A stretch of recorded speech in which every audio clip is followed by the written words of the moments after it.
Bismillahirrahmanirrahim. My name is Bushra Khan and I am from Electrical Engineering Department BEE. FN19 BW2C077 is my registration number. My topic is cybercrime in Pakistan. Here are some contents. Basically, we should know first what is cyber. It is related to a characteristic of the culture of computers, information technology, virtual reading. It means that it totally linked with the computer and technology.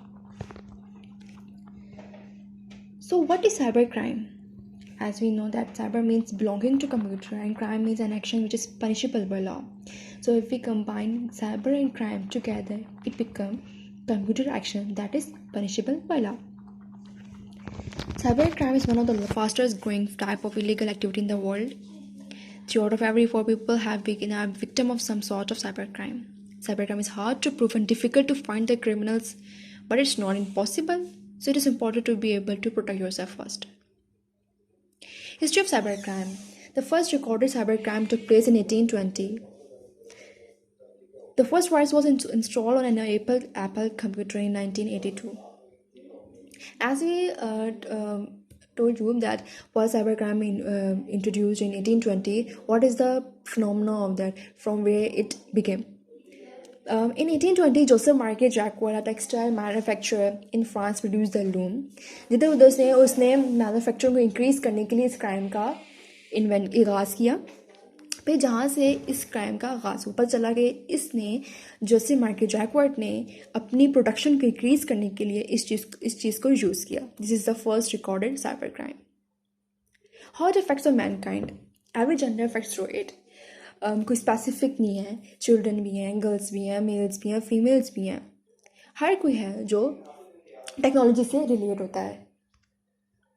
No caption needed here. You should know what this image shows, what this image speaks. If someone become a victim of cybercrime, then society कैसे react करती है हमारे साथ? Society कैसे react करती है? अगर आप उसका victim बन जाते हो तो वो आपको बुली करती है हर हाल में और आपको डिस्करेज करती है, ना कि आपको मोटिवेट करने की बजाय. मोटिवेट आपको इस सेंस में कर सकती है कि आप अपना क्राइम जो गवर्नमेंट ने बताई हुई है साइट्स जो जहाँ पे हम साइबर के क्रिमिनल्स को डील करते हैं, जहाँ पे हम उनको पकड़ते हैं, अरेस्ट करते हैं, वहाँ पे जाने के बजाय वो खुद इस बात को लेकर अपने अंदर लेकर खुद फेस करते हैं. Just because of society. For cyber case in Pakistan, supreme court ने 13 मई को 2003 में का साइबर का केस निकाला था, जिसको असिस्ट किया था बैरिस्टर गौहर अली ख़ान ने. और इफ्तिखार एंड खुर्रम वो 2 साइबर क्राइम में क्रिमिनल्स थे जिन्होंने पाकिस्तान के गुड्स इंपोर्ट किए थे to America and other countries by misusing credit cards. Here point is where from it begins and from where they access us. वो हम तक कैसे पहुँचते हैं. So dark web is the site from where they access us. Dark web easily approachable नहीं है, ये सिर्फ क्रिमिनल्स के लिए अप्रोचेबल है. इसका हॉटबेड भी कहते हैं of criminal activity. Dark web browser क्या है, यहाँ पे क्रिमिनल्स यहाँ तक कैसे पहुँचते हैं. तो ये एक ब्राउज़र होता है टॉर ब्राउज़र, जहाँ पे वो लोग पहुँचते हैं हम तक. टॉर ब्राउज़र में बहुत से लोग उसको डील कर रहे होते हैं. सीरीज़ में बहुत से लोग इसमें काम कर रहे होते हैं. ये अराउंड द ग्लोब एक दूसरे से कनेक्ट होता है. Tor works like magic, but the result is an experience that's like the dark web itself, unpredictable, unreliable, and maddeningly slow. Here are some types of cybercrime. One of them is phishing. Fishing क्या होता है. Fishing में क्या करते हैं cyber criminals, अपना fake website बनाते हैं और उनको ऑफिशियल कर देते हैं और कुछ इनोसेंट पीपल उस फेक वेबसाइट में अपना सब डाटा रजिस्टर कर देते हैं, जिसकी वजह से वो विक्टिम बन जाते हैं साइबर क्रिमिनल्स का. सो ये कैसे होता है. Here you see a flow sheet. Send out thousands of phishing emails with link to fake website. Victims click on link to email believing it is legitimate. They enter personal information and then it starts. Here's cyber stalking and the type. Cyber stalking is also called cyber harassment. कोई आपका internet use कर रहा है, आपको वो हरेस कर रहा है, थ्रेटन कर रहा है बाय सम सोर्सेज, तो वो आपको फिजिकल, इमोशनल और साइकोलॉजिकल डैमेज कर रहा है। चिल्ड्रन सबसे ज़्यादा शिकार होने वाले हैं, सबसे ज़्यादा शिकार चिल्ड्रन होते हैं because of their trusting nature and give away their personal information very quickly. As you know that children जल्दी हर चीज़ का इफेक्ट हो जाते हैं, ठीक है। तो next time is related to child pornography. What is child pornography? As you know that हर घर में इंटरनेट अवेलेबल है, हर बच्चे के पास मोबाइल है, सब कुछ है। तो वो कभी कभार कहीं ऐसी साइट पे चले जाते हैं जहाँ पे साइबर क्रिमिनल्स उनका वेट कर रहे होते हैं। Mostly pedophiles try to contact children in chat rooms. उधर वो फिडोफाइल्स होते हैं जो बच्चों से कॉन्टैक्ट करते हैं, उनके दोस्त बनते हैं, उनके कॉन्फिडेंस लेते हैं एंड देन इट स्टार्ट्स। और फिर एक टाइम के बाद वो उनको अब्यूज़ करते हैं, उनको हैरेस करते हैं just for their monetary gain and many other reasons. And type है सॉफ्टवेयर पायरेसी। सॉफ्टवेयर पायरेसी में क्या होता है, एक सॉफ्टवेयर लॉन्च कर दिया जाता है जो इलीगल होता है और सम कंप्यूटर्स मोबाइल्स के अंदर वो आ जाता है और सम पीपल उसको इंस्टॉल कर लेते हैं विदाउट एनी वेरिफिकेशन और उसके बाद उनका डाटा सारा लॉस हो जाता है। So please avoid installing that unverification sites. Web hatching is similar to software piracy में सॉफ्टवेयर लॉन्च किया जाता है बट के वेब हाईजैकिंग में वेब को हाईजैक किया जाता है। जिस वेब को एक यूज़र चला रहा है उसकी परमिशन के बगैर एक हैकर उसको हैक कर लेता है और फिर अपना डाटा उधर डाल देता है और फिर जो वहाँ पे जो लोगों का डाटा होता है वो ले लेता है। फिर देन इट स्टार्ट्स। हाईजैकिंग बहुत डिफरेंट तरीके से हो सकती है। ये लोग बैंकिंग के भी सुपर सिक्योर लॉक्स हैक कर लेते हैं जो इजीली हाईजैक नहीं किया जाते, बट क्रिमिनल्स का काम ही जैसे साइबर क्राइम है ही इस चीज़ पे जो जल्दी से हैक किया जाए, जल्दी से एक्सेस किया जाए। फाइनेंशियल फ्रॉड अनदर टाइप, इसमें भी यही होता है, लोगों के मनी ले लेते हैं उनके थ्रू एटीएम कार्ड्स, कोई भी, बस उनको एक साइन की ज़रूरत होती है और उसके बाद वो सब कुछ अपना डाटा गेन कर लेते हैं, उनका डाटा गेन कर लेते हैं और फिर वो राशि में होते हैं। इन सब टाइप से बात हम पे ये आता है कि इतना कुछ है, पाकिस्तान ने इन सब के लिए क्या किया है। पाकिस्तान ने भी अब बहुत से स्टेप्स लिए हैं साइबर क्राइम के अगेंस्ट। एक कसूर में वाक़या हुआ था जहाँ पे सब साइबर हुआ था, जहाँ पे बच्चों को हरेस किया गया था, बुली किया गया था। एक बहुत बड़ा गैंग था जिसको पाकिस्तान के ने पकड़ लिया और फिर नाउ दे आर इन उनको पे पनिश हुआ था और फिर प्रॉपर एक सिस्टम, पता पूरी एक स्टोरी थी। और ये बहुत अच्छी बात है कि पाकिस्तान ने ये केस हैंडल किया।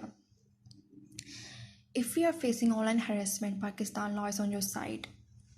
We cannot live without and are increasingly dependent on our phones. But this also means that the chances of cyberbullying has risen exponentially. That's very fact. That is the fact. हम depend करके अपने technical systems पर, इसकी वजह से cyber bullying day by day increase हो रही है। Prevention of electronic crimes act 2016 में क्या था, गवर्नमेंट ने एक एक्ट तैयार किया। अकॉर्डिंग टू एक्ट, जो भी डिसऑनेस्ट इंटेंशन रखता होगा, किसी का भी डाटा अनऑथोराइज मैनर से गेन कर लेगा, ही मस्ट बी पनिश्ड। है साइबर टेररिज्म, साइबर की बहुत सी टाइप्स आ जाती हैं, वो अपने लोगों को डराने के लिए बहुत कुछ कर सकते हैं। Women against protection against harassment of working women at the work place. इसमें भी ये है, अगर कोई वुमेन वर्क प्लेस पे काम कर रही हो, वहाँ पे कुछ ऐसे नेगेटिव पीपल हैं जो उसको वो काम नहीं करने दे रहे, तो ये भी साइबर क्राइम के अंदर आता है और इधर भी गवर्नमेंट ने अपना रोल प्ले किया हुआ है। गवर्नमेंट ने जो सेंटर बनाया है वो नेशनल रिस्पॉन्स सेंटर है साइबर क्राइम्स का, जहाँ पे साइबर क्राइम क्रिमिनल डील किया जाता है, साइबर क्रिमिनल से डील किया जाता है। वहाँ पे विक्टिम्स भी आते हैं अपने प्रॉब्लम्स लेकर और फिर ये लोग डील करते हैं। 10 to 13 ईयर से ये इदारा काम कर रहा है। After that, they provided services of computer forensics, mobile forensics, video forensics, network forensics and technical training.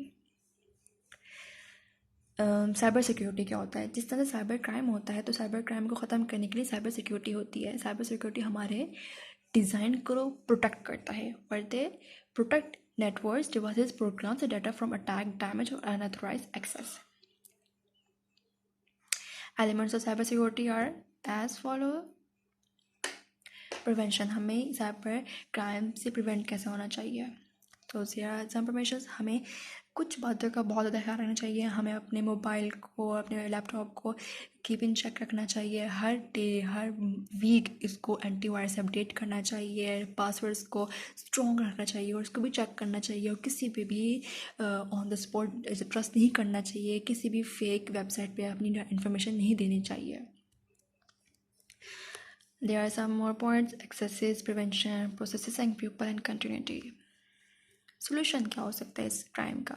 Her crime का कोई ना कोई सोल्यूशन तो होता है, बट इस क्राइम का क्या सोल्यूशन है? How can cyber crime be stopped? Cyber crime can not be stop as we have no control over it. Why? Because हमारा हर चीज़, हम लोग अपने आप, हम सब ने अपने आप को सिस्टम के अंदर डिपेंड करती है, एक टेक्निक के अंदर डिपेंड करती है। जब हम एक टेक्निक के अंदर चले गए हैं तो साइबर क्राइम हम तक पहुंचते हैं बहुत ईजीली। साइबर का काम ही क्या होता है? जो साइबर काम यही करता है कि वो हमारे डाटा को लेता है, उसको चेक करता है और देन वो हमें थ्रेट करता है और ऑल दिस प्रोसेसेस। तो इसमें ये हो सकता है कि हम अपनी साइबर सिक्योरिटी को इतना स्ट्रॉन्ग बना दें कि अगर कुछ ऐसा होता है तो वो इतना जल्दी उसको डील कर लें कि कोई विक्टिम बनने से पहले वो डिफेंड हो जाए। अवेयरनेस की बहुत ज़्यादा ज़रूरत है। अवेयरनेस की बहुत ज़्यादा ज़रूरत है हमारे मुल्क को, हमारे लोगों को, क्योंकि अवेयरनेस जब तक नहीं होगी, किसी को नहीं पता होगा साइबर क्राइम के साथ कैसे डील करना चाहिए। अर्बन एरिया में तो फिर थोड़ी बहुत अवेयरनेस है, बट रूरल एरिया में बिल्कुल भी अवेयरनेस नहीं है। अवेयरनेस किस सेंस में? अगर आप इस चीज़ का शिकार हो गए हो तो आप, जो गवर्नमेंट ने इदारा बनाया, आप उधर जाके बात करो, उधर जाके बताओ, ताकि वो उस क्रिमिनल तक पहुँच जाए। तो अवेयरनेस बहुत इंपॉर्टेंट है। Awareness protect your self. Conclusion. The only system which is truly secure is one which is switched off or unplugged. That's not possible now. That is just a conclusion. So only what to be safe is pay attention first. Pay attention first. And this a lesson for the future: the longer the technology is used, the more entrenched in life it becomes. When technologies are new or are used in newer ways, their uses are easier to modify and their consequences easier to control. If we wish to question the unintended consequences of these two elements, now is time to do so. बस हम ये चाहते हैं कि हमारे पाकिस्तान में cyber security इतनी ज़्यादा स्ट्रॉन्ग हो कि साइबर क्राइम को वो कम से कम हो, और अगर साइबर क्राइम हो गया है तो वो उस क्रिमिनल तक बहुत जल्द पहुँच जाए। और दूसरी बात, अगर कोई इसका विक्टिम बन गया है तो वो अपने आप को उस इदारे तक लेके जाए, उस क्रिमिनल तक लेके जाए, ना कि घर में छुप के कोने में बैठ जाए और सुसाइड अटेम्प्ट कर ले। और बहुत ज़्यादा केसेस होते हैं। Thank you so much.